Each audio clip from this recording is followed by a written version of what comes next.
Good evening, and thank you so much for your patience. Hello, I'm Max. And I'm Melanie.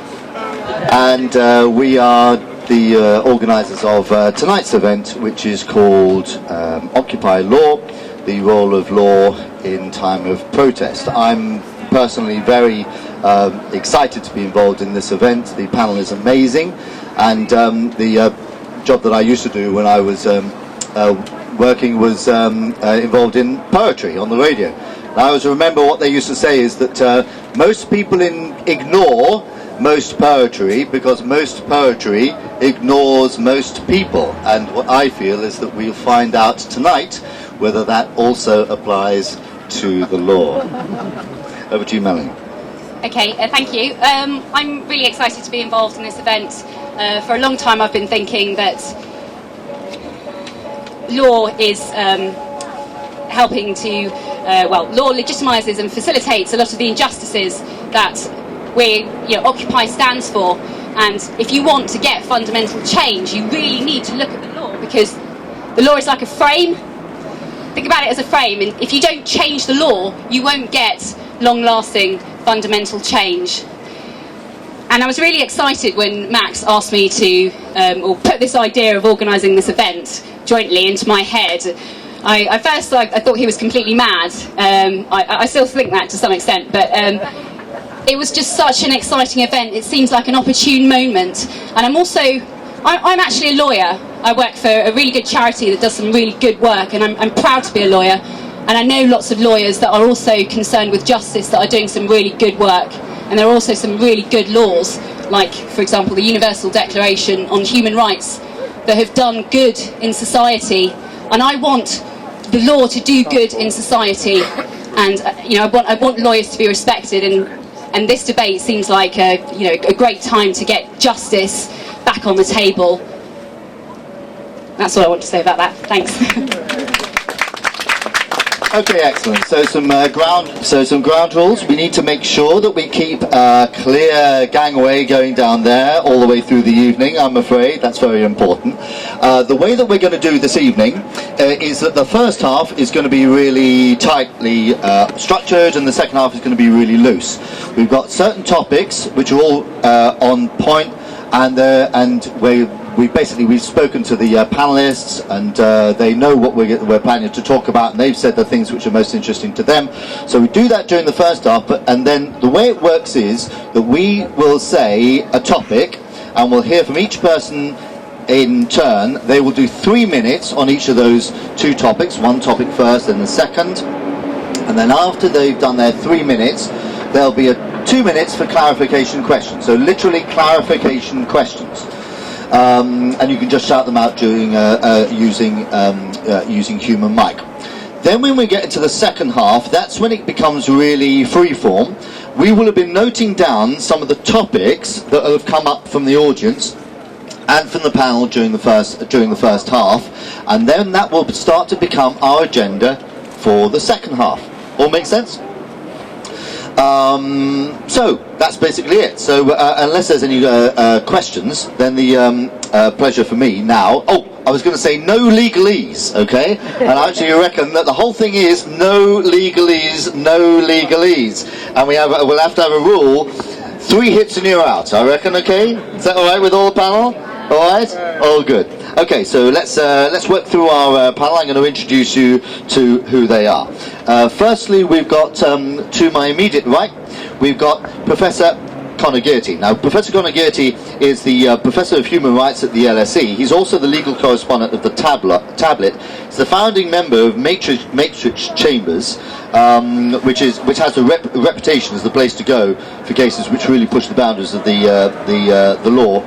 The first book that he co-authored with Keith Ewing was called Freedom Under Thatcher. That was a very short book, was it?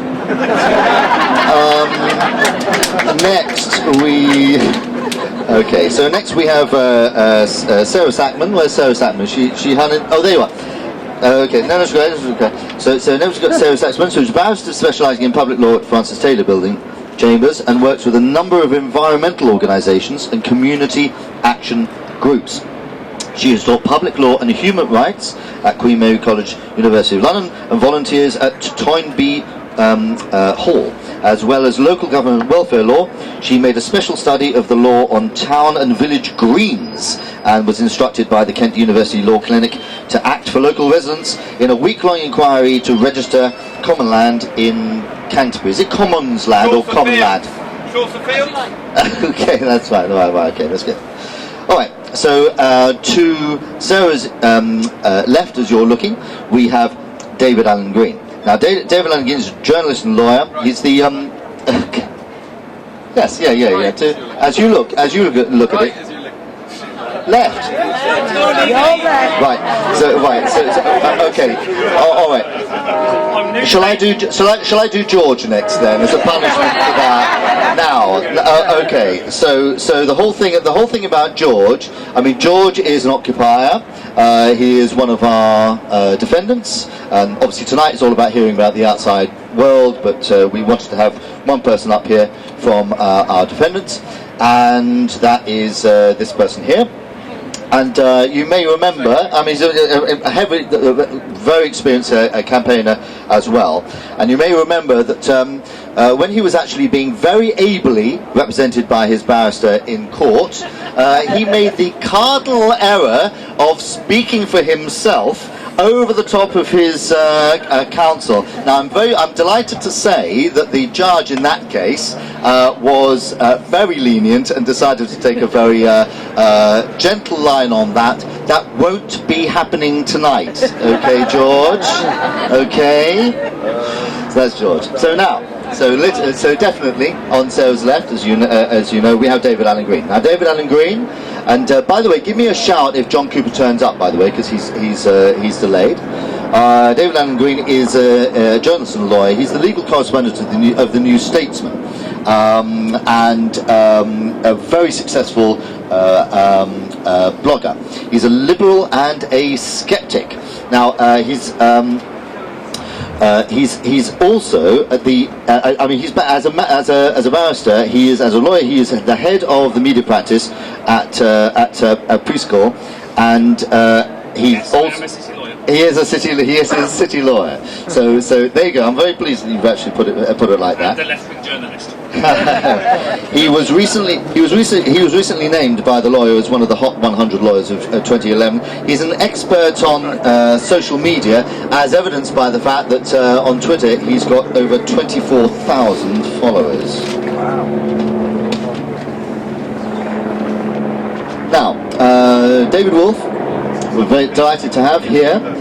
David Wolf is a public lawyer at Matrix. He's a commissioner at the Legal Services Commission and a board member of the Legal Services Board. Until July 2008, he was part-time chair of the Special Educational Needs and Disability Tribunal.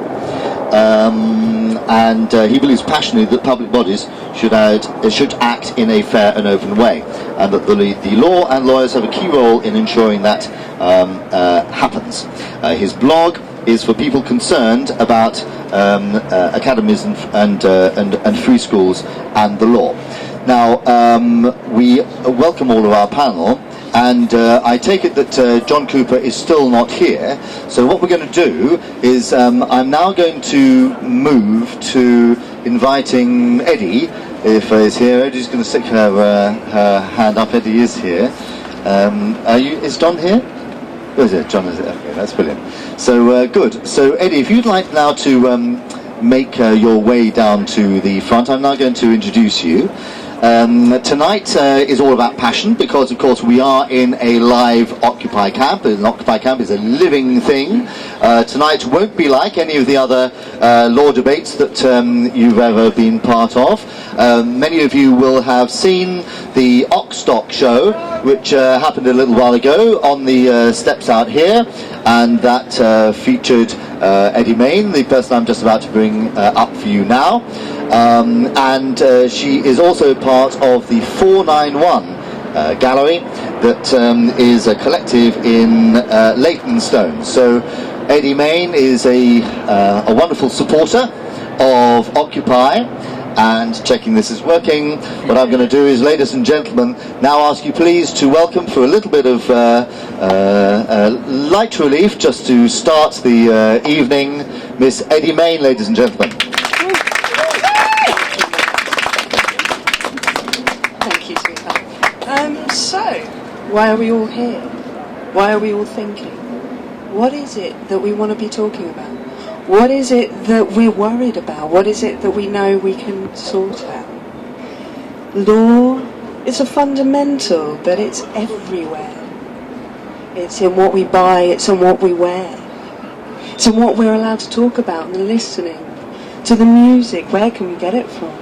Who says yes and who says no? Fundamentals mean nothing. Ideas mean nothing when they're not brought into action. They're not protected by our friends, by our family, by our days, by our nights, by our words, by our endeavours. Every time we spend a penny or a pound, does it pollute our air? Does it destroy our ground? Law is fundamental.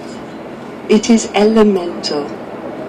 It is everywhere, whether it's civil or trade or governments or just the way we decide to talk to each other, the way we decide to look in each other's eyes, tell the truth and be kind.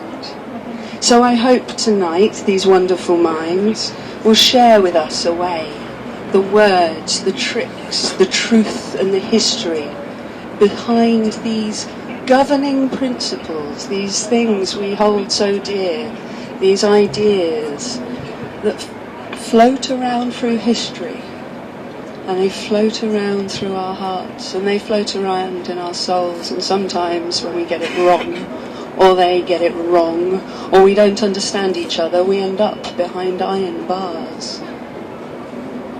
Be kind, be honest, be fair. Let's make this happen. Let's see it everywhere.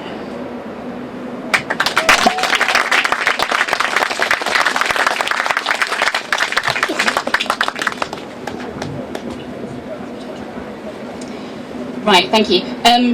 The first topic that I'd like the speakers to discuss, please, is the role of civil disobedience in securing fundamental change.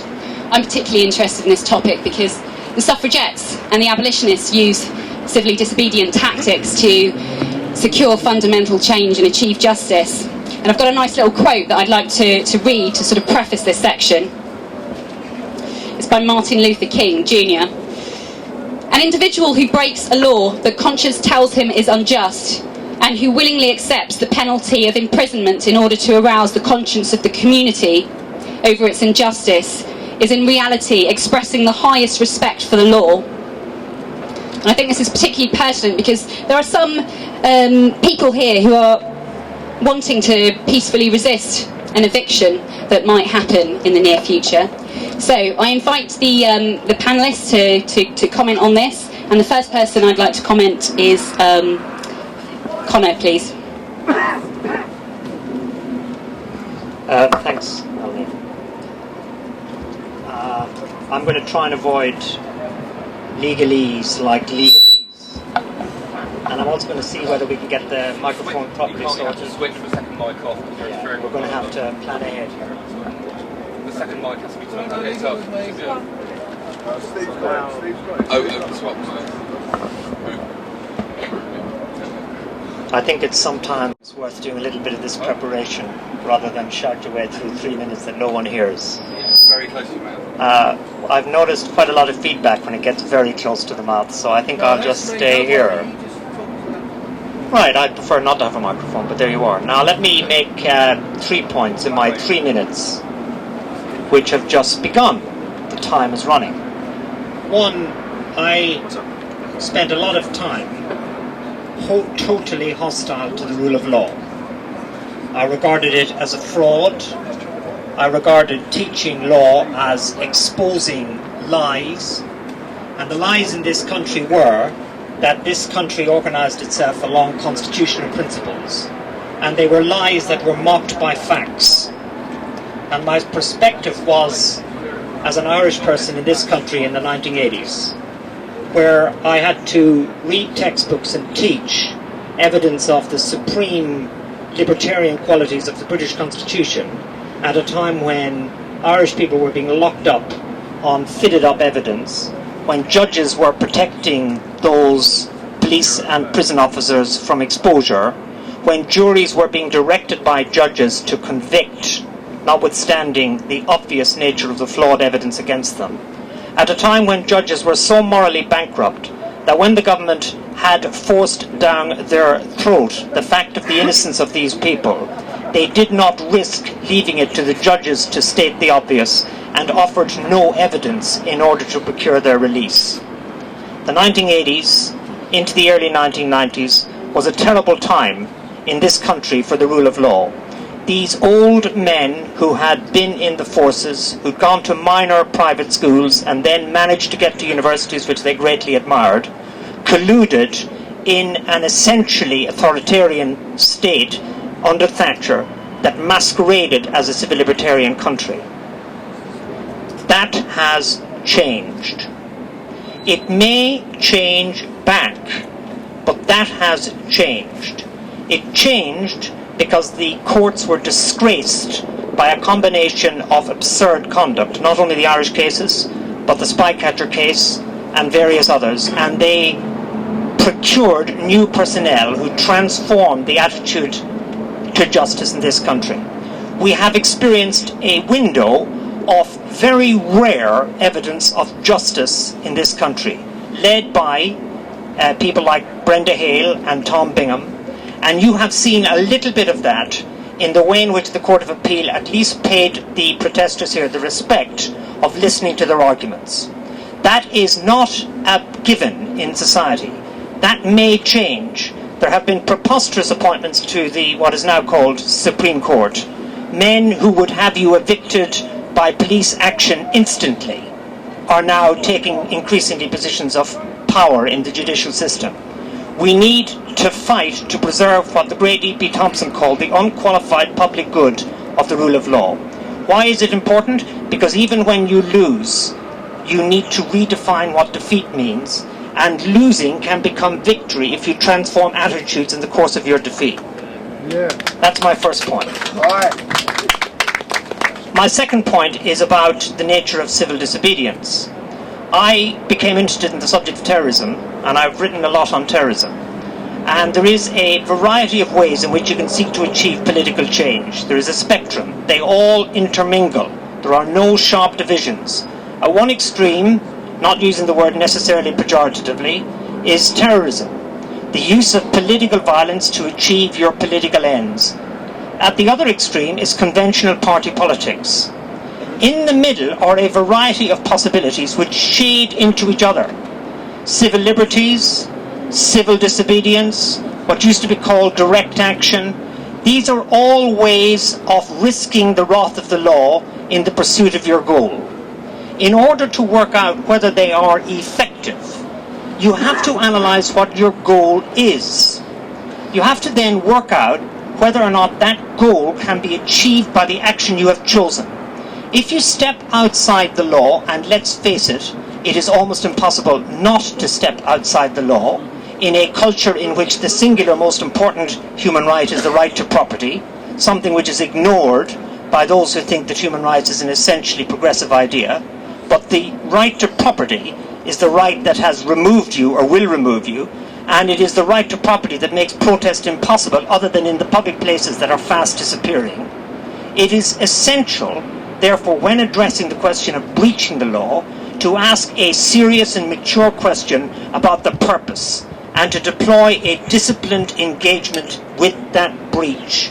I do not believe that, for example, political violence, the killing of civilians, or even people in the armed forces in this country is justifiable, because I think there are alternatives, and you are engaged in an alternative.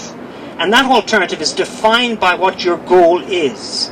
And in my opinion, which is why I'm here, and why I'm very honoured to have been asked to be here, and why I'm expressing solidarity in my presence, is to try and make a new common sense in this country. And this takes me on to my third and final point, which is that all of these methods are available to people as possibilities once they define what their goal is. And in my opinion, your goal, if I may speak plurally about you, not knowing who you are, but knowing enough about this amazing situation we're in, is to get people to see that the common sense of yesterday is exactly that, the common sense of yesterday. And there are lots of people who understand that, who are not brave enough to try and think through its implications. And you are articulating what the future is. Nobody who has articulated what the future is has ever been other than regarded as absurd in the present. The suffragettes, the people who fought for civil rights in Northern Ireland in the 1960s, the people who fought for the abolition of slavery, the people who heroically drew attention to the appalling way in which animals are treated in this country, were all condemned as absurd until their position became so normal that the people who wanted to continue to kill foxes with dogs were regarded as the oddballs. And the goal that you've got, I would have thought, which is assisted by careful lawlessness, not because you desire to break the law, but because breaking the law is an inevitable and almost inevitable part of protest, is to try and switch the assumptions in life away from the common sense of a kind of empty profit obsession and towards one of solidarity, so that the oddbods will be these various city people who charge past me as I came up the tube. I'm getting gently talked on my left, so I'm not sure if this is legalese for carry on, but I'll stop there. Thank you very much.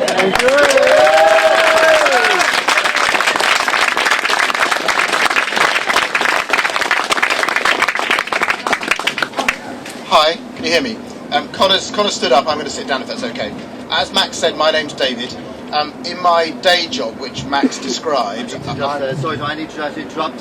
Point of process. I did promise an opportunity for clarificatory questions. We always keep our promises within Occupy. I'm not seeing any clarificatory questions, which is all good. Can you guys do me a personal favour? Yeah. Stop chucking the microphones around because they're numbered and I don't know which ones. So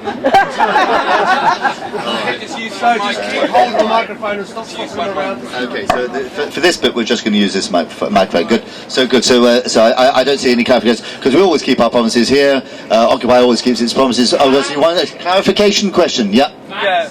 When you get the people to sit down in front, please. Right, okay, that's good. So, can I have this row here behind Mark? Can you please sit down? Thank you very much indeed. Thank you. All good. Thank you. Jim, you're too old to sit down. All right. Okay, all right. So there was one clarification question over there. Mel, do you want to take that? Yes, what was your clarificatory question, please?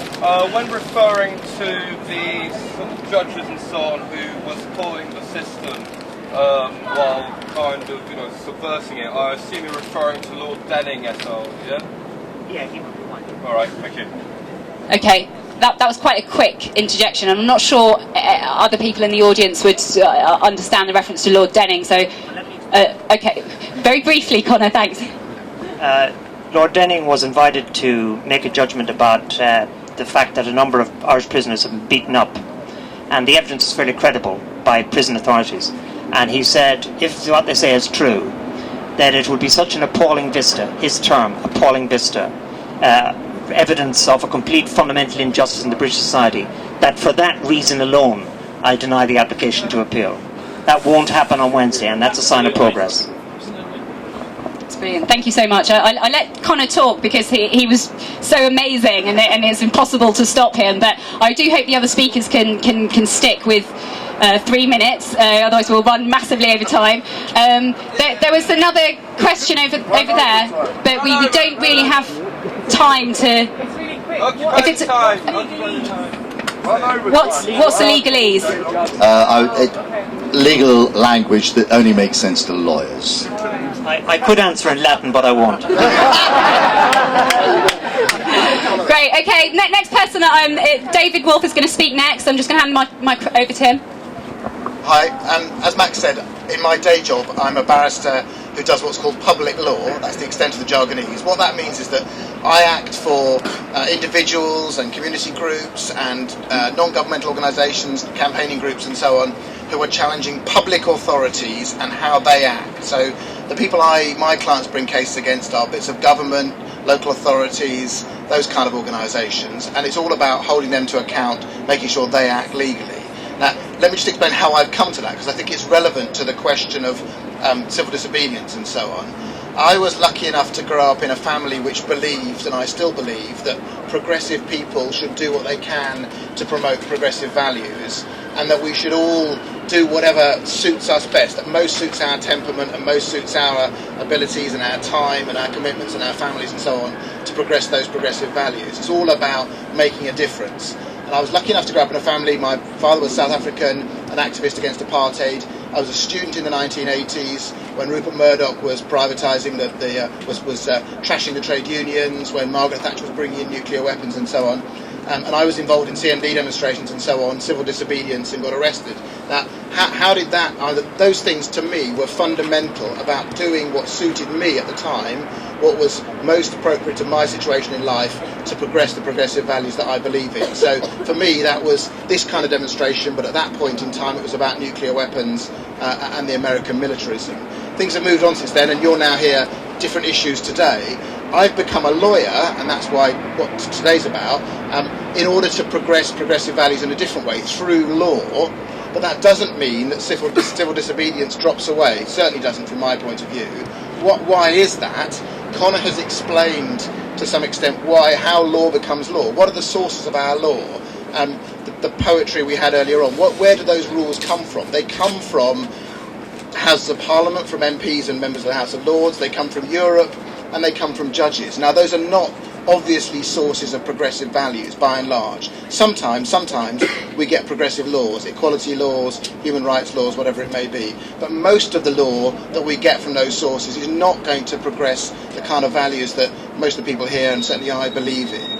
And that then calls into question what we do to progress our values. And some of the time, at some situations, for some people, that will mean breaking the law. And of course, taking the consequences. But I think that has an absolutely fundamental role, whether you're Gandhi in India, or whether you're in South Africa in the apartheid era, or whether you're in the miners' dispute in the 1980s, or whether you're campaigning against capitalist values now in 2012.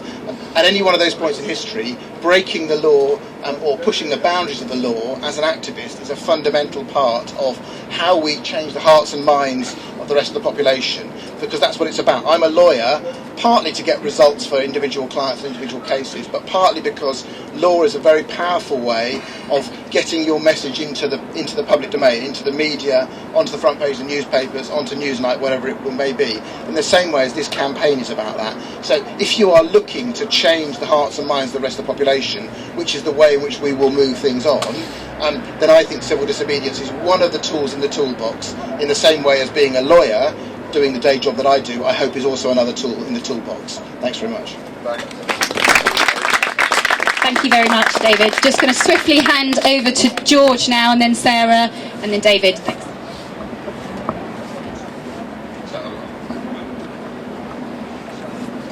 I don't know how I'm going to follow all this expertise, but I guess a couple of thoughts. Where we are in relation to the law, I think, is quite a surreal, and as Connor said, we're in a kind of grey area. On the one hand, the rule of law is that which enables the Corporation of London to be the money launderer's destination of choice, one of the biggest tax havens in the world, that facilitates unimaginable brutality across the world, that incubated the economic crisis. And the reason for that is that any country under the sun can announce complete banking secrecy and 0% tax, but people aren't going to move their money there unless there's rule of law, unless there's a dependable legal situation. So I guess the other side of that coin obviously is that because that rule of law is so important to power, we can very importantly use it in very, very good ways. A few of us were involved in a play called Occupied Times yesterday in Dalston, and there was a great quote from Einstein that Moche here, who's also a lawyer, ex-lawyer, a non-practicing lawyer, from Einstein that he brought up. and it's this: the mind of intuition is the sacred gift, and the mind of reason is the faithful servant. I think the problem we have is that law is a faithful servant to power most of the time, and all our practical systems of power are a reflection increasingly of the way our hearts are effectively manipulated by the interests of consumerism and a culture that on many levels of our being is trying to make us increasingly acquisitive, insecure and kind of mean human beings. And this movement, I think, is about changing the heart in order actually to change that which the law is serving, and changing the faithful servant of the law to the values that we all actually believe in, I think is perhaps the most important thing that this is about. Our situation with regard to the court is fascinating because what we're saying is we're not breaking the law. We're not actually engaged in civil disobedience because the European Convention on Human Rights should protect what we're doing here. And in the process of fighting this case, we are potentially moving the law on because we have a system of precedent. So if we can get a judgment that in some way reflects the idea that things like this should be allowed to happen, because any damage we might be causing is absolutely tiny compared to the enormous and brutal and existential threat embodied in the Corporation of London and those they represent. Okay, I'm going to stop speaking, but thank you very much. Thanks very much, George. Brilliant. Definitely not brief. Right, Sarah. All right, I'm going to take a couple of clarificatory questions, both from David's talk and from George's, because I forgot to do clarificatory questions for David. So, firstly, is there any clarificatory questions for someone that hasn't asked a question yet?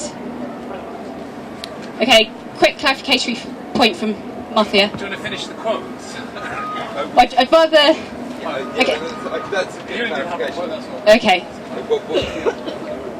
Forgotten the faithful's gift.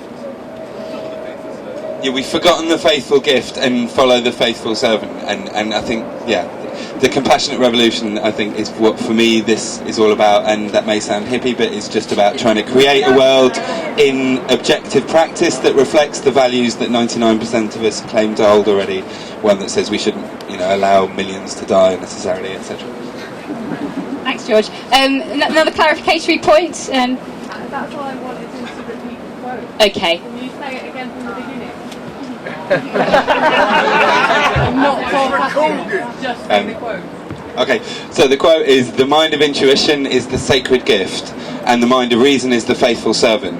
We have forgotten the sacred gift and worship the faithful servant." One more from Gandhi, asked about what he thought about Western civilization. He said, "I think it would be a good idea." So. Great. Did anyone have any clarificatory questions on what David said? Okay, well, I'll okay. Well, that was the question. Pardon? That was the question. No, we're just taking clarificatory questions for this bit, but we'll come back to points in the second part of the evening. Okay, so I'm going to swiftly move on to Sarah Sackman, who's going to give her a bit of input.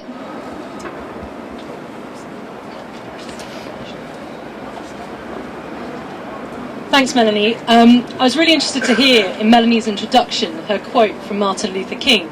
I think that's a quote from his letter from Birmingham jail, where he spent some time after being locked out after the attempts in Montgomery, Alabama to desegregate the buses.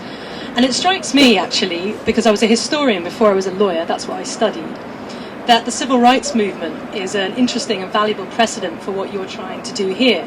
Arguably one of the most successful popular social movements in history. It achieved staggering law reform, mainly in the form of the Voting Rights Act and the Civil Rights Act of the mid-1960s. And anyone who's read about that time, read about the amazing actions taken by people like Rosa Parks, the lady who moved from the back of the bus where blacks were told to go as a matter of law in Montgomery, where she was from, and moved to the front, can question the value of civil disobedience, where, as in the Deep South at that time, there's been a complete breakdown of democracy and civilized behavior. On the other hand, or in addition to those actions, of course, there was arguably one of the most famous legal cases of all time, Brown versus the Board of Education. And the NAACP, not just in that one case, but over years and years and years, brought together a legal strategy, a carefully planned legal strategy through the American courts, right up to the Supreme Court, to achieve what they achieved in Brown, which was having the Supreme Court strike down the principle of separate but equal. And that precedent, which was achieved in the 1950s, 10 years before the civil rights movement, for the achievements that we know it really got going, that ruling by the Supreme Court was a real inspiration to people like Rosa Parks. She says so in her testimony and in her interviews given afterwards, that knowing that the Supreme Court of the United States had set that precedent in Brown provided the moral catalyst for the actions that she was then able to take. So what's the purpose of dwelling on this particular historical case study? I suppose it's to reinforce the point that both David and Connor have already made, that law can be a tool for social change, and that it can take a spectrum of different methods, from the Rosa Parks sort of action, but also the actions of Thurgood Marshall bringing those cases in the Supreme Court, using law as a tool for progressive reform to achieve the outstanding achievements that something like the civil rights movement achieved. And I think you can use that valuable historical precedent to see about how we can bring about change in law and wider society.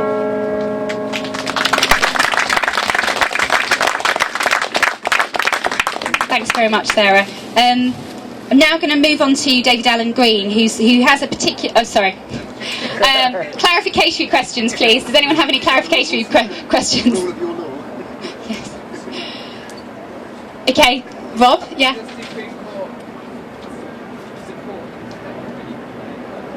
So the question was the...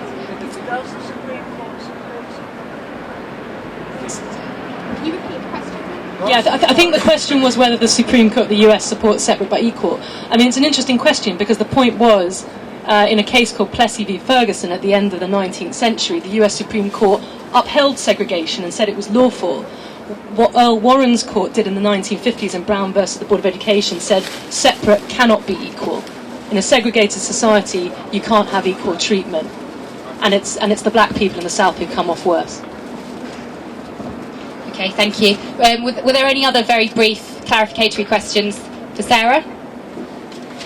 Okay, I'm going to invite David Allen Green to... I know you had a specific point that you wanted to make, so perhaps you could make that point and then answer the question about civil disobedience, if that's okay. Thanks. Hello everybody. First of all, a couple of quick apologies. I am a city lawyer. Sorry about that. I'm also an accredited journalist. So in those two ways, I'm a great disappointment to my mom, who actually is quite glad I'm not going to become an estate agent as well. I was sitting quite happily at the front, doing my own piece of civil disobedience, sipping a glass of wine, when a note came all the way to the chair saying, he's not allowed to do that in Occupy.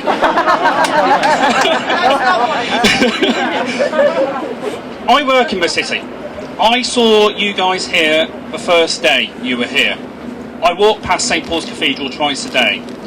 It was bleedingly obvious from the first day you were here that you were not an obstruction, that you were not in any way stopping the passage of people. You had to go out of your way in the city to be obstructed by you. This I saw with my own eyes. I happened to be a journalist at the New Statesman magazine, and so I wrote a piece. When St Paul's Cathedral closed down, citing health and safety reasons, I wrote the piece which said, this is what St Paul's Cathedral have said, but actually, as a matter of health and safety law, they now need to tell their occupants what the risks are so you can regulate your own conduct in safety.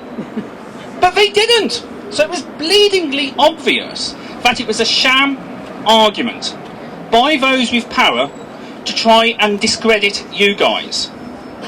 And so I pointed this out, and very quickly afterwards, the cathedral reopened. What I want to use that as an example to show is that not so much about law, but what people try and mislead you about what the law says. Because what the law is and what those in power try and make out that law to be are two different things. The great value you have done to the city is to have thrown things up in the air. You created a situation the outcome of which was not predictable at the start. This was not some May Day march and riot. Nobody actually knew what would happen once you settled down here. That created a crisis. First at the cathedral, where we were shown that what is essentially a Disney theme park did not know what the hell to do when challenged by people actually needing to show that they are pious and in want of actually promoting decent, humane values. And then the illiberal, undemocratic, opaque Corporation of London, which has less democratic credibility than one of my toenails, did not know how to do, and they had the audacity to go to court to try and close you down on a human rights point when they have no democratic legitimacy whatsoever. You forced these situations. These would not have happened without you. We do not know the outcome of the court case, just as we did not know the outcome of what the cathedral did when they closed, citing bloody health and safety. So guys, well done. You are creating situations which are forcing progress because you are being genuinely radical. Thank you.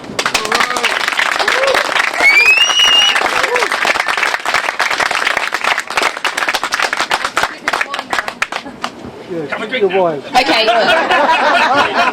Are there any?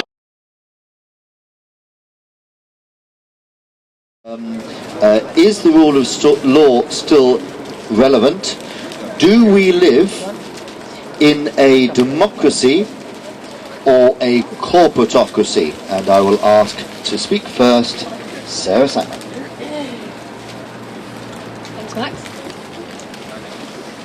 Well, I think the reason that I've been added to this very, very eminent panel is basically an article I wrote in Guardian Comment is Free, right around the time when the first Occupy judgment was handed down.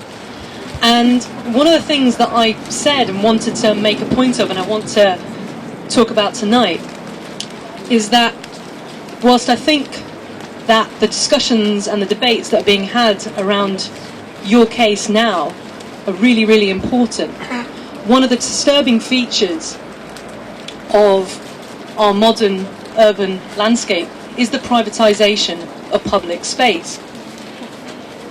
In your case, the Corporation of London had to justify, and we've heard a little bit about how valid we think those justifications are, had to justify the interference with your rights to freedom of expression and freedom of assembly.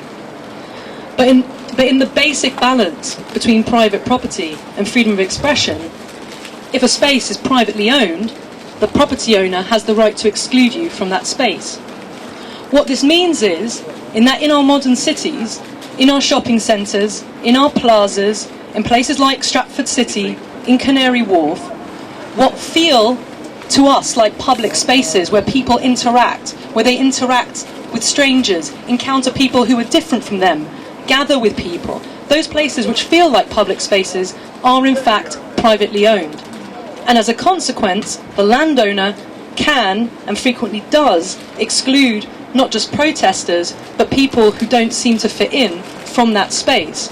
So when Occupy, amongst others, wanted to bring a protest down in Canary Wharf, near where the banks are, it wasn't able to do so. It wasn't even able to get close because that land is privately owned.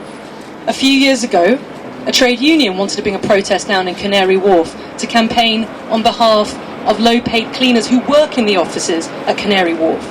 Where else should that protest take place but Canary Wharf? And yet, the landowners excluded those people from their property and there was no recourse. They didn't need to provide any justification.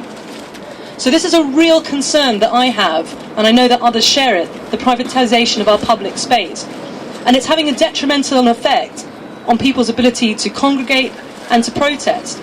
And place is very, very important. As you all know, there's nothing quite like being in a protest, a coming together of people to send out a symbolic message, but also to create that face-to-face contact and also confront other people with your message in public spaces.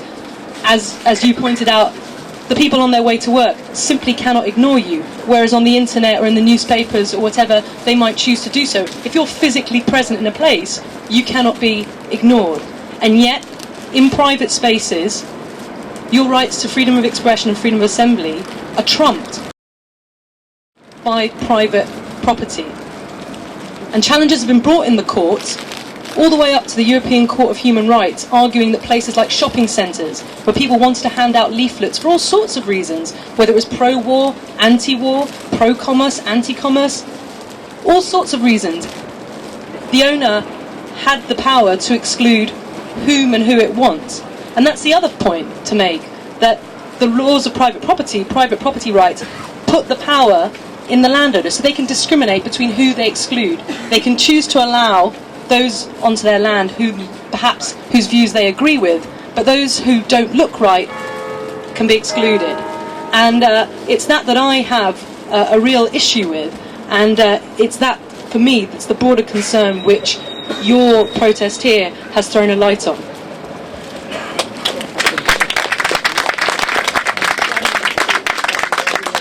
Thank you very much, Sarah. Looking for any clarification questions? I see one at the back. Please shout. Shout, yes, okay. I'm hugely opposed to gated communities. I don't see for myself any difficulty with a kind of shopping centre being a private space, because I don't frequent those sorts of places. But is there no kind of law which says that if something looks like a street, or has traditionally been a street, that one can't go there? All right, good, thank you. Thank you. The question is there no law that says if it looks like a street and has always been a street, then it is a street? I think it's a really, really great question, and indeed in the United States, where homeowners associations and gated communities are more prevalent than they are here, this has been a real subject for contest in the courts. And the truth is, in some cases they go one way, some cases they go another way. I quite agree with you. If people have paid taxes to maintain the roads which we all have a right to use, the fact that some people can claim the right to exclude others from that space in gated communities seems to me to go against the principles of commonwealth and being part of a democratic society, to which I think everyone here would agree. But it's one that I expect to be, I don't know if others on the panel are aware of the position, but it's one that I expect to be challenged in the future as gated communities and the like become more prevalent in this country. Good, thank you very much. So there'll be an opportunity for further points there. I see another clarification there. I'm lived some time in West Sussex. My understanding, we had some problems with pathways when people walk. My understanding was that if it had been a pathway for people to walk up and down for over a certain length of time, that you had a right of way through there. Right, so the specific question is how it applies to pathways, and of course the pathways have been used for a period of time. I'm going to stack questions, so there's one more over there before we move on. Okay, I do see two, so two very quick clarificatory questions, please. Okay, the question is, I was part of Democracy Village and we got excluded from Parliament Square last year on the grounds that it was private property owned by the GLA. That, as I understand, is a public authority. How can private property be owned by a public authority? Okay, that's a very good question. How can public property be owned by a local authority? Basically, the GLA in that specific instance, private property. So good. If it's okay to keep these stacking, you keeping them in your head, Sarah. I've got one over there. Also, private business activity, which has a massive effect on communities and many people, which is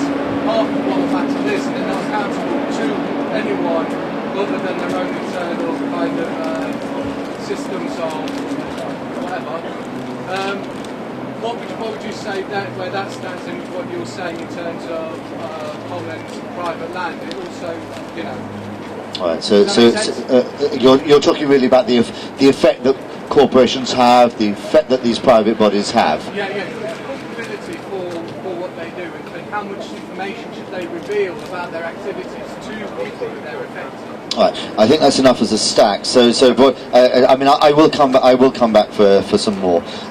So are you basically happy to address what the clarificatory questions you've heard so far? Is that all okay?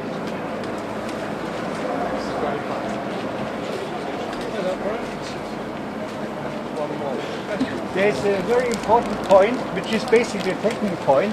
I'm going to come back to you. I'm going to do another round of clarificatory questions. Okay, well, in relation to the first comment, the question was about rights of way, and this is an interesting one. I mean, we've talked about the way in which the law can act as a power. Parts of the tube are privately owned, and I suppose this is a consequence of where increasingly we see hybrid bodies, public-private partnerships, where they hold private property. Now, even public bodies, those whom lawyers like David challenge, even public bodies, one can see in certain situations where it's important for them to be able to exclude people from their land where it's not safe. And you can well imagine a firing range owned by the MOD. One can well see that the justifications for interfering with people's rights to simply enter the land to stage a political protest. But that's a balancing act that has to be undertaken to see whether the exclusion is necessary and a necessary and proportionate interference with people's free speech rights. But that balancing act, and it just goes back to my original point, is only undertaken where it's public property. Where it's privately owned, the property owner can exclude without providing any justification whatsoever. The final question, I think I might need some clarification for the final question. Is it to do with the transparency of private organisations? And comparability. At what point would you say something's someone's fault when they're paid for something, or when they've instigated something through a different organisation, but we can't see who that organisation is, and aren't able to draw the dots together or mount an actual case against those people because of all of the disparate uses of companies and the way they utilise their money? I mean, again, without getting into specifics, I think there are ways within the law, and again going back to public bodies, but again, as we know, increasingly, not least with cutbacks, there's a lot of contracting out of public service provision. Tools like freedom of information requests, yes, they take a long time, but that's one way of gathering information. In the context of litigation, civil procedure rules require people to disclose information. There's a duty of candour to disclose information, allowing you to sort of go into the records and see what's happened and see what's been done. But I agree with you to the extent that transparency is something that the law needs to be. There needs to be greater transparency, both of public and of private bodies. Now, we really want to hear the. I see you, sir. I'm actually going to come back to you. But what I'd like to do is to have this as being one of the topics that we come back to in the second, in the bit at the end, where we're going to go into much more of a free-form thing, because the key thing is I think we want to hear the other speakers on the topic of corporatocracy, and it's clear from the amount of comments in the room. I see Tammy, you have a comment you want to make. There's a number of different comments, all on the privatisation of public space. We're going to note this down as being one of the topics that we want to return to in the last part of the evening, if that's all right with everybody. And what we'll do now is we'll continue with the topic: do we live in a democracy or a sorry, not doing that very well. Do we live in a democracy or a corporatocracy? And it's Professor Conagherty. Thanks very much. I spoke too much last time, so I'll try and be short. I think this complements what Sarah was saying. I want to take it back to the first topic too, Martin Luther King. If you haven't read it, read the letter from Birmingham Jail. And it's about this assessment of a moral law. And if a law is judged immoral, you can break it. Now, I want to make a specific point about this corporate democracy thing. What happens when you put a human rights law in a culture which is fundamentally unequal without addressing the underlying inequality? There's a tremendous temptation to enact such laws among people who want to believe they're ethical, but don't want to follow the logic of their ethic through to a point where it becomes very uncomfortable. And so what they do is they enact laws that persuade themselves that they're good people. And you have that with a thing like the Human Rights Act. And so what you find then is imposed on, or rather laid on, a society which is unjust. The characteristics of injustice which mark that society will then find expression through the human rights law. And that's what you're getting a glimpse of here. One of the first important things is corporations have rights. They have rights against the state. The structure of human rights law is to protect the individual, bracket including the corporation, against the state. There is not much space for a good state tackling corporate power, because the corporate power can defend itself through the use of human rights law against the state. Secondly, the corporate power can use the Human Rights Act itself as a shield against state action and a sword with which to tackle the state's attempts to regulate. So what you have is not only this control on private power, but you have the deployment by corporations of a capacity to destroy legislation that's aimed at, for example, the regulation of their investment in elections. Now, fortunately, we don't have that in the United Kingdom. We have controls on election expenditure. Sarah knows all about this. But in the United States, they haven't. So you've got this kind of auction. Why do you have this auction of the US presidency? Because of free speech. And what we need to, if I have one take-home point for this tiny little intervention, we need to get used to the idea that human rights can work both ways. That human rights can be forces of regression as well as progression. And so when you have a situation with a human rights law that protects the state's control of the protester and equips corporate power to resist state regulation, then you have close to what Martin Luther King called a kind of unjust framework. So what's the solution? Well, sometimes the solution, going back to my first point, in the first round and ending on this, is actually to embrace the issue of direct action. What happened in the 1930s about property was mass trespass. People just turned up and they just said, we're not going to be told by the aristocracy, who've now rewritten history to pretend that they were benevolently giving access to the land to the local people. They weren't. They fought it tooth and nail, but they were overcome by sheer force of numbers. So why don't we, as it were, assert a power to protest in the private space and follow the implications of that? The implications of that are actually suffering, but not being shot, probably, in the United Kingdom. So there are opportunities in a relatively benevolent state to draw attention to the iniquities. But actually, that probably is the way to force a change. It's going to be difficult within the framework that we have today to force that through law alone. Very good. A quick two clarifications. Two clarifications, please. Yeah. Before the idea of the framework is, are we living in a corporatocracy? Wasn't it the C who published an internal letter to all their high net worth individuals saying, we basically run the country anyway. The only thing stopping you from having supreme power is the badness of every man having one vote. So all the rich people can decide what the agenda is, but we just leave it up to the commoners to vote on the pre-assessed agenda. And it's the issue of like the super PACs. Like super PACs are now buying. Super PAC is like a group of high net worth individuals that aren't linked to a senator that can advertise on their behalf. So these people are just buying all this advertising space during prime time and just basically indoctrinating people, saying, vote this guy, vote this guy. So we are, I think we are living in a corporatocracy. Right, so totally sum up, in a few words, what is your clarificatory question? How do you stop that abuse of stuff? The question was really, so I understand it, translating for people behind, about the United States election system and the way these independent funders can provide all the support. That's a direct result of the Supreme Court decision the last year. my solution, the Republican candidate should be the guy who pays the most money. Why not have a fabulous auction where they just simply bid for the Republican candidature?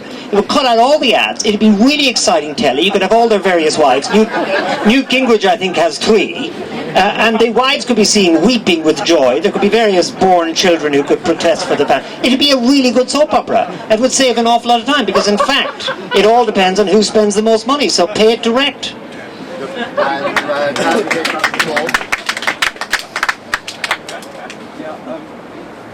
think it was in 2002, the Lord Justice said that Britain was a pre-fascist state. My evaluation is that Parliament is more a dictatorship than a democracy, or at least the government acts more like a dictatorship than a democracy. And there seems to be a partnership between the corporate and the governmental that essentially pushes the people out. And I was talking to somebody earlier on. At one point there were lots of lepers, and they went around ringing bells and they were shunned by everybody. It's almost like the people is being shunned, and the law is being used to do the shunning, to keep people away and out and everything else. I just wondered, what your thoughts on. Well, thank you very much. I have a response to that question, which is basically about. I'm going to translate for people behind, but about it's not really worthwhile getting involved in politics, that they're all in a way part of the same cabal. Would that be a fair summary? Because actually I disagree with that. And I think this is an important point to put on the table for you all, which is what next and where to. And political parties are not in themselves disgraceful. And I think we need to work out a way of translating energy into sustained change, which does involve some engagement with political actors. And what I particularly liked about this intervention has been that it's made it possible for political actors to feel that they can support it. That has been a tremendous political triumph and has helped change the atmosphere. And I absolutely would like people to distinguish between political parties and not assume that they're all as bad as each other. That's what the right wing wants you to think. That's a success for them when they get you to be cynical, sarcastic and write it all off. Because they have an agenda, and their agenda is not to have a strong state, because that protects them from state intervention. So it's something possibly to talk about later on. Lovely, we've noted that down for talking about later on. There's a clarification question from a lady at the back. Please go ahead. Hello, I was wondering, you said that the rules have not been changed by law alone. Did you mean that the other manner of change is through civil disobedience? Is that what you meant? Can the law be changed on their own? I said no, you're right about that. Does it involve civil disobedience is the question. I think it's a judgment about what the issue is. I think sometimes you do need to engage in more than ordinary politics to achieve change, but it does depend on the issue. But what I mean is that what other ways of change are you looking at? Are you looking at all sorts of different things that make change, such as the politics on one hand, civil disobedience on the other, the media on another hand, essentially all hands on deck? That's right, and also it can then transform opinion when you have a whole variety of inputs and not just one on its own. Yeah. Even including celebrities occasionally. And just to repeat the question, it was a multiplicity of approach, all hands on deck is what the question was. Good. So good, thank you very much indeed for that. And so we now move on to David Allen and Alan Green. Do we live in a democracy or a corporatocracy? Thank you. The comment about whether streets are quite what they seem, which was right at the beginning, reminded me of the comic novelist Grant Morrison, who had a fantastic character who was a transvestite street called Danny LaRue, which I thought was a wonderful name for a character in the circumstances, if you think about it. The great left-wing historian E.P. Thompson, a person who probably knew more about working class history in this country than any other person, believed in the rule of law. Because if you say the law doesn't apply to me, I'm going to use whatever I want to do as a pretext to break the law, then the rule of law is broken. And if the rule of law is broken for you, what reason is there for the coercive powers of the state to also abide with the law, because they just want an excuse not to comply with the law as well. So the crucial issue is, when faced with civil, a prospect of civil disobedience is what you want to achieve such that you are willing to risk the rule of law, which actually binds those which wish to oppress us as well. And as a liberal, I think it's very important, as far as possible, to abide with the rule of law. Privacy is also important. You can overstate the right to private property, but the ability to own things which are yours and to stop somebody else having them, whether it's just family heirlooms, is important. It is a part of privacy. And the public sector should only ever be able to interfere with that right to the extent to which it is in the public interest, lawful and proportionate. There's nothing wrong inherently with having private property as long as it can be interfered with in the public interest. And so I'm not saying that powerful entities should not have rights to private property. Even local authorities should have the right to own property privately. What I am saying is that the balance should be that the public interest, in any question when the public interest is engaged, takes the balance, actually wins the dispute. Are we in a corporate state? Only if we let it. There is no inherent reason why corporates need to get political power. There's no inherent reason why they are able, in a participatory democracy, to actually have the last say. What is important is engagement with the political process. What is important is to understand how the legal system works and how the law actually works, and you will find that these so-called powerful entities are paper tigers. They often are relying on bluff, and you just say, no, actually, you're wrong, and I'm going to use a process which is available to show you're wrong.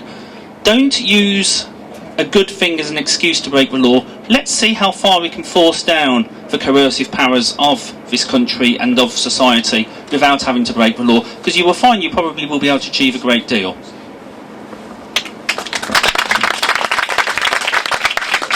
Thank you very much. And in light of your recent successes and involvements, I actually wonder whether a paper tiger that you're referring to is a certain newspaper owning Australia. Can I see whether there's any clarificatory questions on that one? Good. Okay. So what I'm going to do now is oh, sorry, there is one. Oh, there is one. If you make clarificatory questions, so you put the hands up as much as possible, and again, keep them really concise, please. That's the whole thing about this part of the show. You said it's in our interest as well to stick to go by the rule of law, because the law protects us.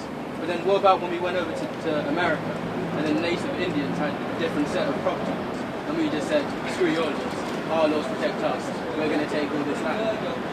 Was that an instance where we were within the law, just was used to abuse another group of people? Okay, you find out. The question is then, essentially, in all times and all circumstances, do you have to abide by the law? For example, if you have an imposition upon a native state of invaders, and the invaders assert law, do the natives have to admit? No, of course not. I'm not putting it forward as an absolute point of view, which is correct in all times and in all circumstances. All I am saying is that when you do have a society with the rule of law, just think very carefully about the implications of breaking that. I'm not saying you should never break it, and I'm saying that in certain circumstances it would be morally imperative to break the law.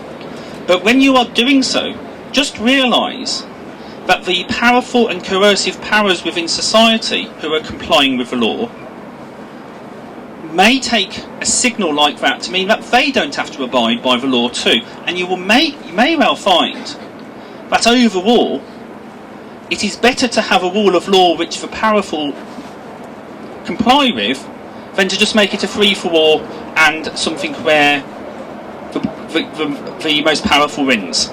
So yes, you are right, there are times where you should break the law, but be careful and think through the consequences of when you do so. Am I right that this point is each person makes their own decision in the circumstances? Yes. Good one. Please, John. Clarification point on whether or not it's possible to have a society that's run in a just way, or indeed a humane and compassionate way, with corporations existing, because from what I've read, which is not a great deal, corporations are inherently tyrannical, top-down, the antithesis of democracy. Yes, the question is, because corporations are inherently top-down, is it possible to have a just society when they are treated as individuals? Okay, I'm going to probably say the most radical thing I've said all evening. Corporations don't actually exist. They are legal fictions. They have no tangible existence. You can't point to something and say, oh, that's a corporation. You're pointing at a building or a collection of individuals. Companies are companies of shareholders who come together for certain definite legal purposes. Public authorities are similar corporations. What you actually have are people, powerful people, sometimes with coercive power, and words. Words which they use to protect themselves. That is what I mean by when I say corporations are only as powerful as we allow them to be. They don't actually exist. They are legal fictions. They are powerful people using their power against the public interest. And there are ways of actually saying, no, you can't do that. But please don't fall into the trap of actually taking corporations at their own estimate. I don't want to take it, I'll talk to you later. They make harm. There will be. I'm sure there will be an opportunity for chats after this, and we don't have to move out of here straight away. This section is clearly becoming very, very interesting, with lots and lots of clarificatory questions. So we have to balance and know that this will mean that our section at the end will have to be shorter. Clarification, please, madam. I just wondered if, when you talk about the corporations not, bluffing and not backing up the law, do you not think that the individual, particularly, is excluded because they can't afford to risk going up against that law? Right, is the individual excluded when it comes to corporations because the cost of going to law? I'm stacking that one up. Another clarification.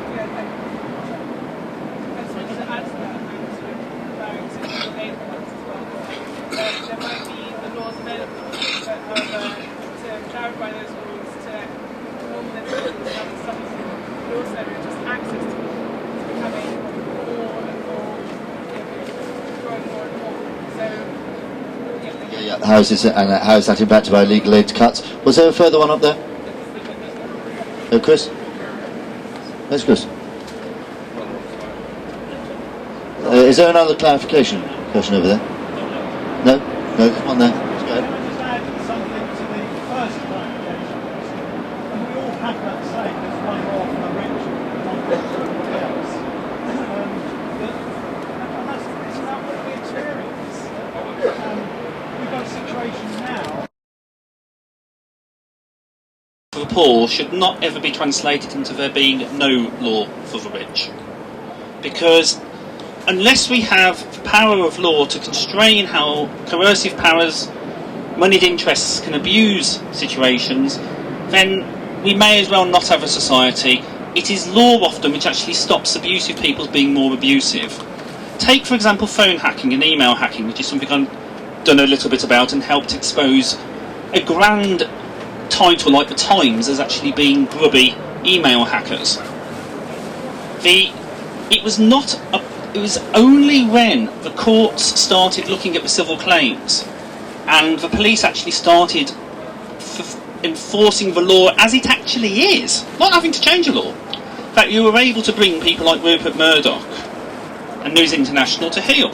It wasn't a popular uprising against crap journalism, it was actually the enforcement of civil and criminal law which has brought Rupert Murdoch down. That shows that the law is even more powerful than Rupert Murdoch.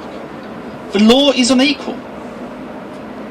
People will have stronger advantages in the legal process. That is why legal aid is important. That is why having a simple legal system, a legal system which actually in most circumstances should not need solicitors or barristers, because you should be able to just go to a court and enforce your rights anyway, because that is what courts are for. We have a human right to privacy, we have a human right to freedom of expression, and in Article 6 of the European Convention we have a right to an adjudication of our rights by a court. You try and do it without lawyers and solicitors and barristers, it's very difficult.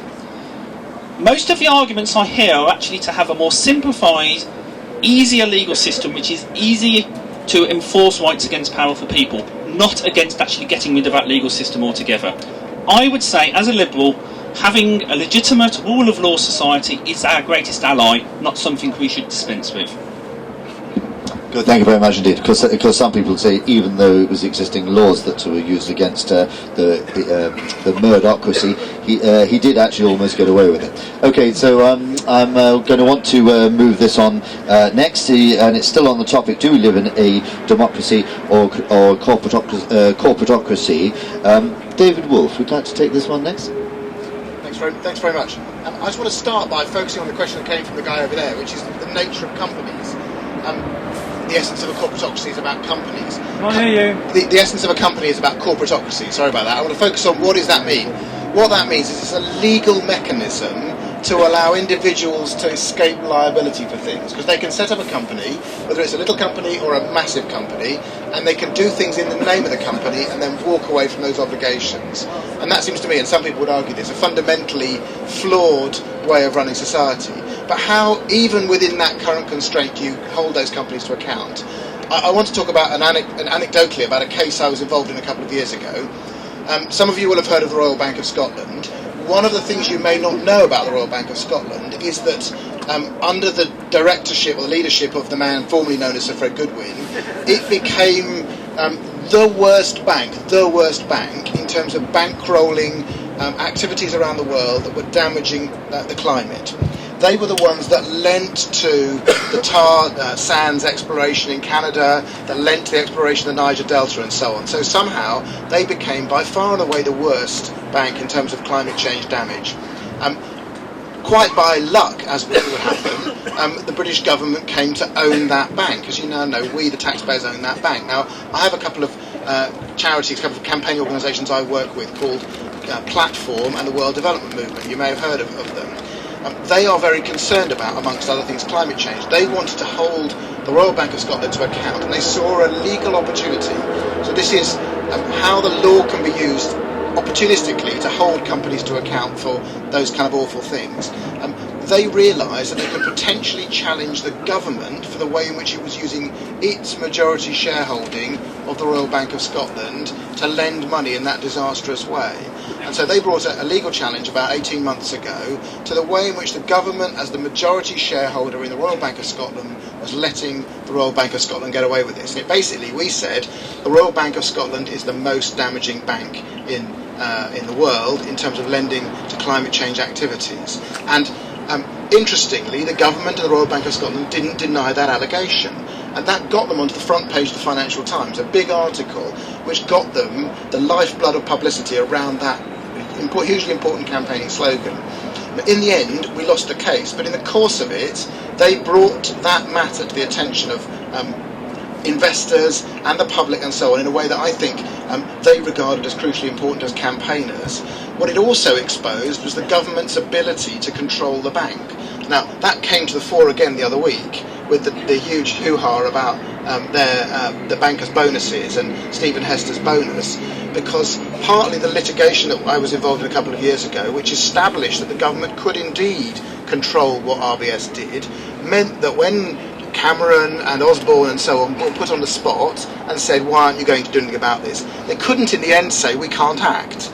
They had to say, we've chosen not to act. And again, I hope that was part of the context in which, in a small way, we moved on the debate. We made it clear that corporations can be controlled, that governments can intervene.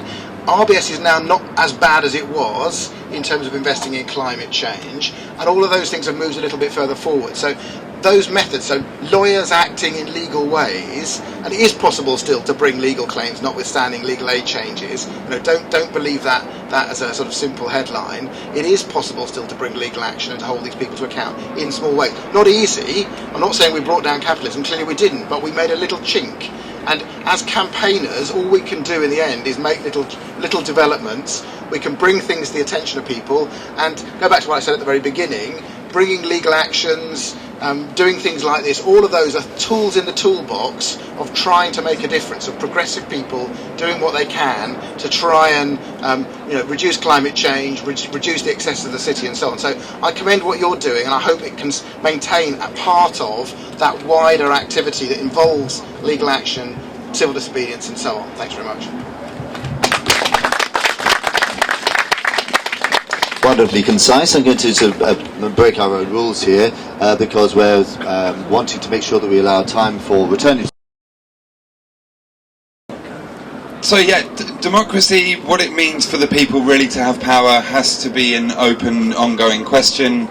We know in Athens that, well, there were some fairly good parts of that democracy in terms of its directness. It certainly didn't apply to everybody. And therefore it's only the efforts of people to actually make that the distribution of power more a reality that can bring that dream to life. One of the other really important things is that it's sort of taken for granted in sort of constitutional law 101 that democracy is the rule of the people based on informed consent. And the fact that we have a roughly $2 trillion a year information system which misinforms people absolutely systematically, I think is a really, really important thing to think about. And obviously that links very closely with those who pay for that misinformation system, which are 90% corporations.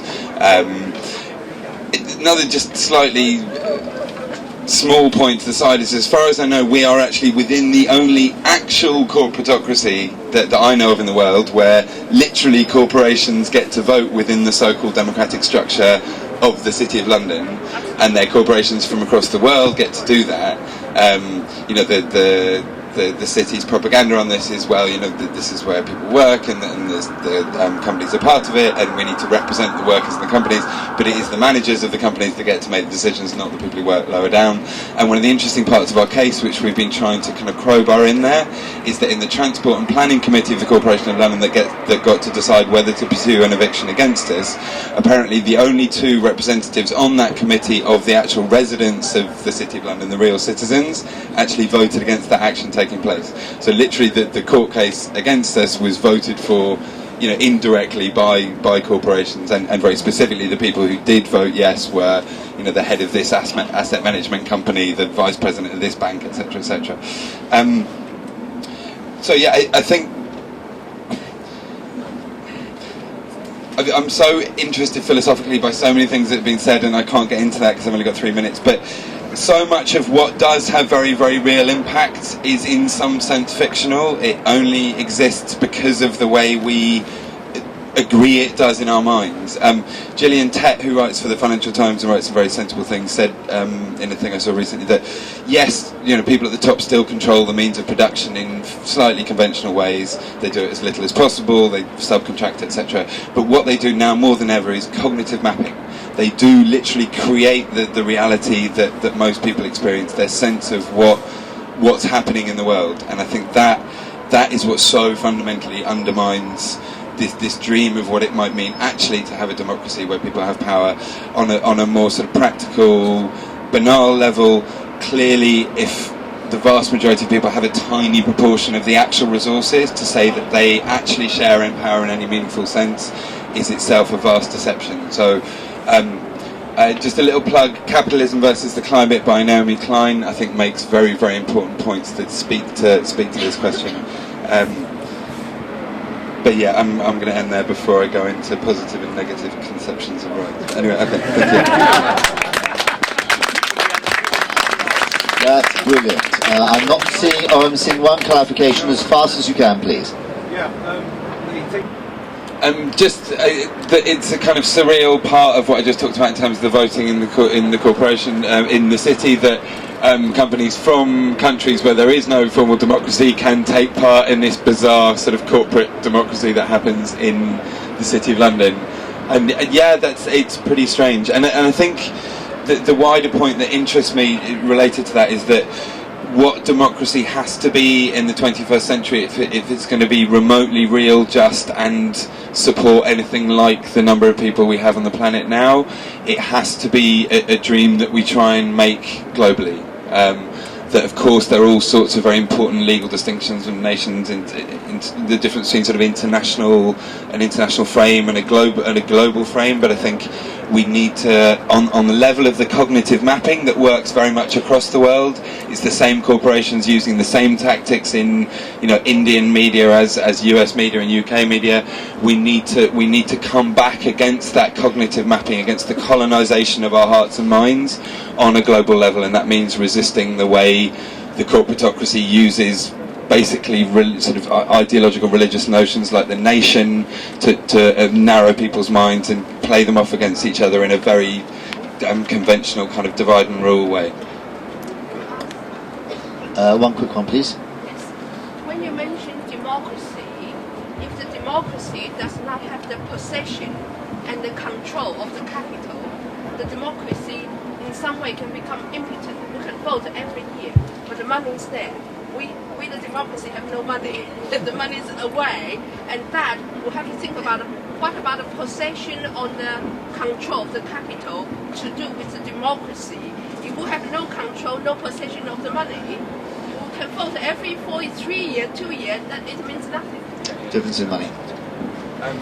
Yeah, and I think that's one of the most important things about this movement, isn't it? That it is about economic democracy as well as something like political democracy, and that relates to the need to get back to some extent to where people were 100 years ago, where the term political economy was a very current one, where people understood that you can't separate politics and economics meaningfully. And just interesting statistic, the top 10% of people in this country own roughly half the wealth, about £4 trillion, and the bottom 50% own less than 10%. So I think you're absolutely right. I mean, like I was saying before, if we don't actually share access to material resources, then it's pointless to say that people have power. Okay, thank you very much indeed. So we are now going seamlessly into the section that we said that we would return to at the end, which is the privatisation of public spaces, because I promised that to two people. And what I'm going to do is I'm going to invite you, sir, if you'd like to come down next to Tammy. Tammy, first of all, stand up if you would, and if you'd like to just make your point, because we said we would return to this. Essentially, some of the panel do have to leave on time, so constantly we're going to do these 2 points, and then we're going to do these 2 points, and then certain the panel have to leave. Tammy, please.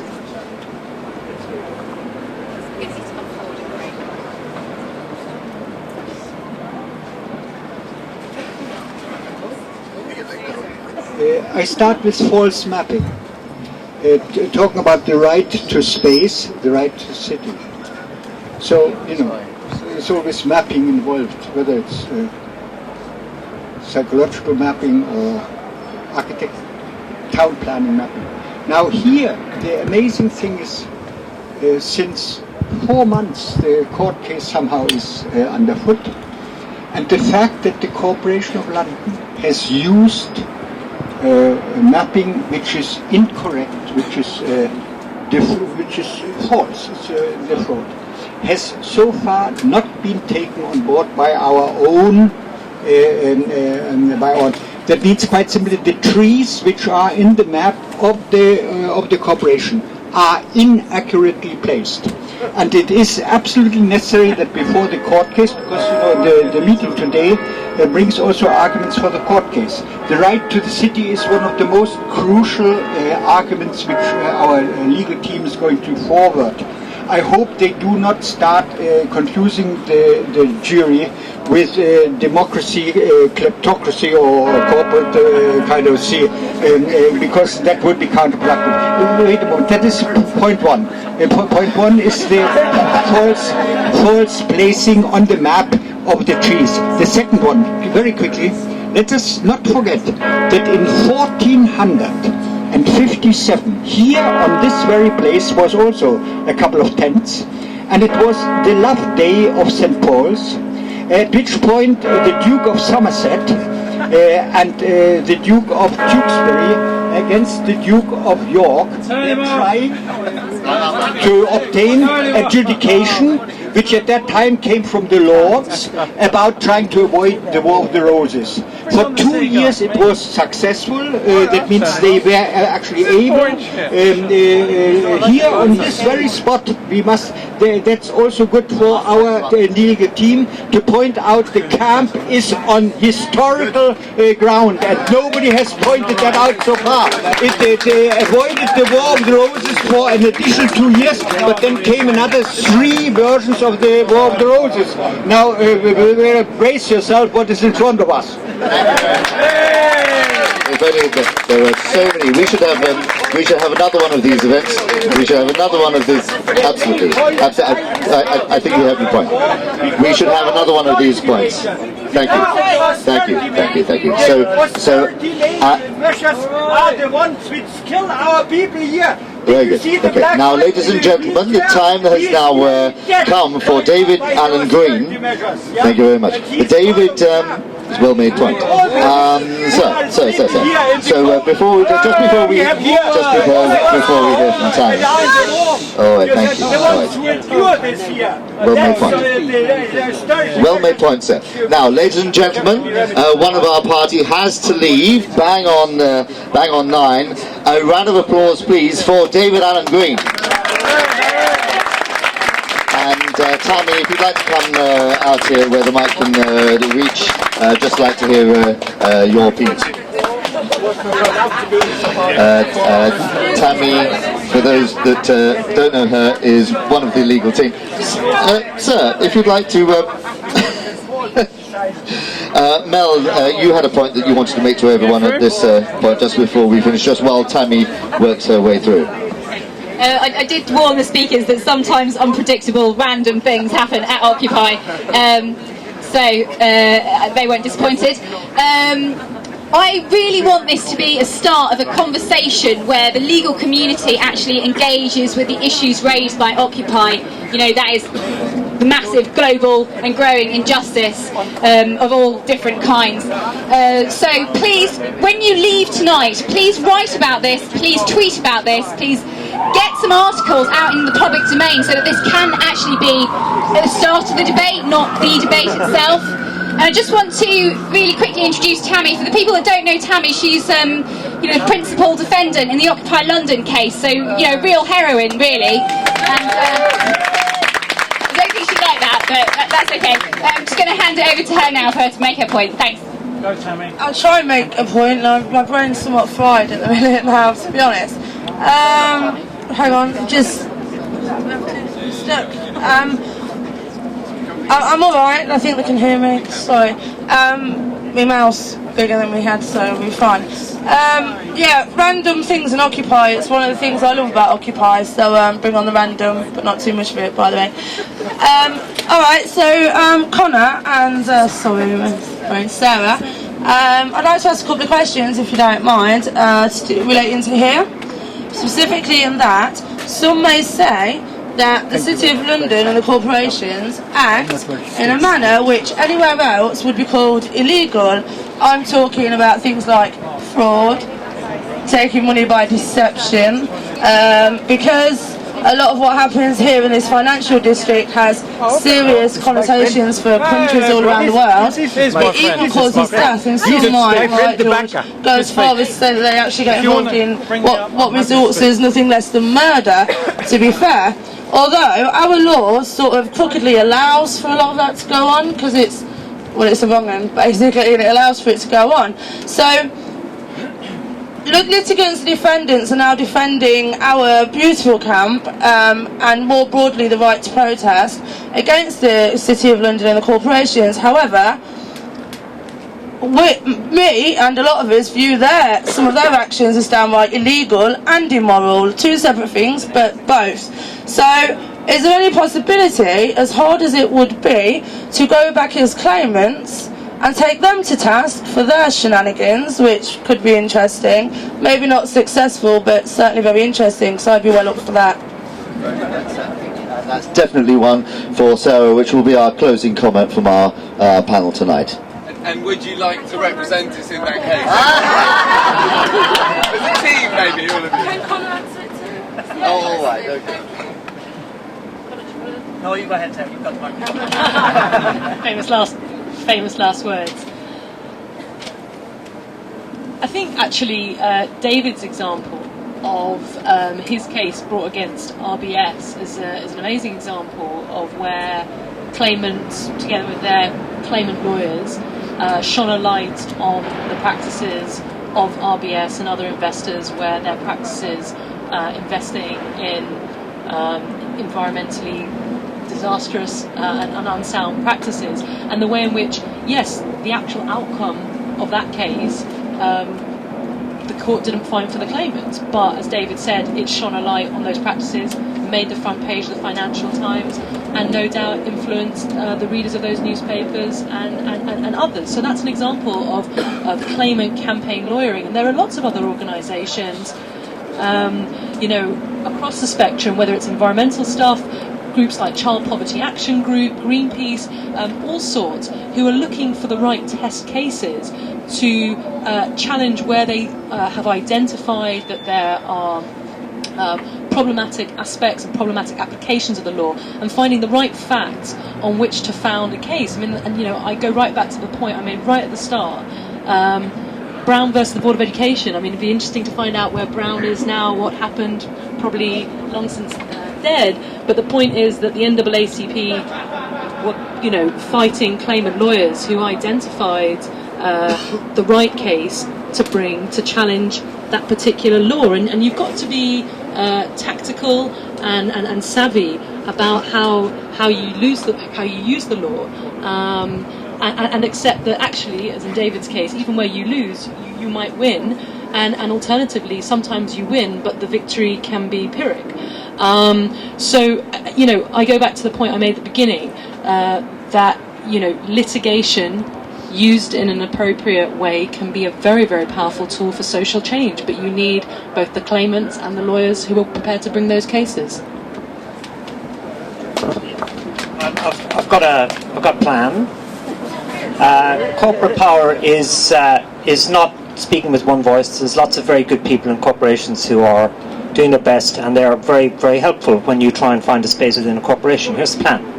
What about opening up a kind of website where people can anonymously give you information about stuff that's legal but iniquitous, and then stuff that's illegal. And remember, we had a Labour government here which passed laws about corruption and about public interest disclosure, which created opportunities for momentum to be generated to take to task corporate power. It's back to my second of my interventions. All political parties are not the same, and don't believe all that they say in order to persuade the Daily Mail that they are what the Daily Mail thinks they are.